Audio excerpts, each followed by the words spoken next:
Start. मी अमरनाथ सोमशेखर बिराजदार, राहणार शेळगी।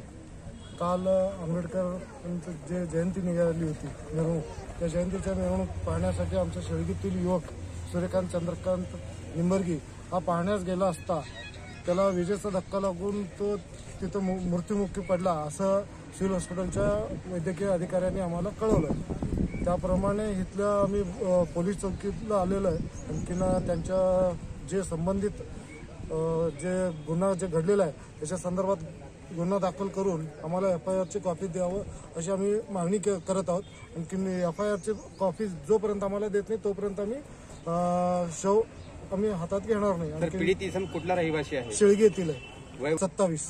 आपल्याला ही कधी घटना घडली, असे घडले हे रात्री 10:30 पावणे 11च्या दरम्यान आम्हाला कळालं। मग आम्ही सगळे सिव्हिल हॉस्पिटलकडे पळत आलो तर बघतो तर तिथं आम्हाला म्हणले की मृत घोषित केलेला आहे, आणखीन त्याला विजेचा धक्का बसलेला आहे। आणखीन तिथं काही लोक म्हणत होते की खाली पाणी पडलं होतं, त्या पाण्याच्या तिथून त्याला विद्युताचा प्रवाहामुळे त्याचा मृत्यू झालेला आहे। वरच्या बाजूला शॉर्ट सर्किट झाला, आणखीन तो एकदम अचानक कोसळला। काही लोकांनी त्याला उचलून सिव्हिल हॉस्पिटल येथे दाखल करण्यात आले।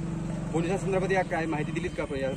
आम्ही या संदर्भात माहिती दिलेली आहे। आम्ही आमचं म्हणणं एवढंच आहे की तुम्ही संपूर्ण तपास करावा। तिथं आजूबाजूला जे काही CCTV फुटेज असतील तर ते गोळा करून जे काही संबंधित महावितरण असू दे किंवा इतर कोणत्याही प्रकारचं तिथं जे काही घडलेली घटना आहे त्या लोकांवर तुम्ही गुन्हा दाखल करून आम्हाला FIRची कॉपी द्यावं एवढीच आमची मागणी आहे। तो शव तुम्ही उचलणार का नाही? तोपर्यंत नाही, आम्ही उचलणार नाही। जोपर्यंत आम्हाला FIRची कॉपी देत नाही तोपर्यंत आम्ही शव उचलणार। घटना घडून भारतात झाले, अजून कोण प्रशासन घालत आहे? मी ओंकार भरडे।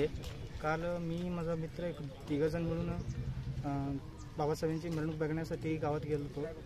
तिथं गावात गेला असताना तिथं ह्याच्याजवळ महापौर बंगल्यांच्या खाली जरा खाली उतरला, तिथं काय तर वायरला स्पार्क झाल्यामुळं आम्ही मागं बघितलं। आमचा मित्र मागं होता, तोच तर बेशुद्ध अवस्थेत खाली पडला होता।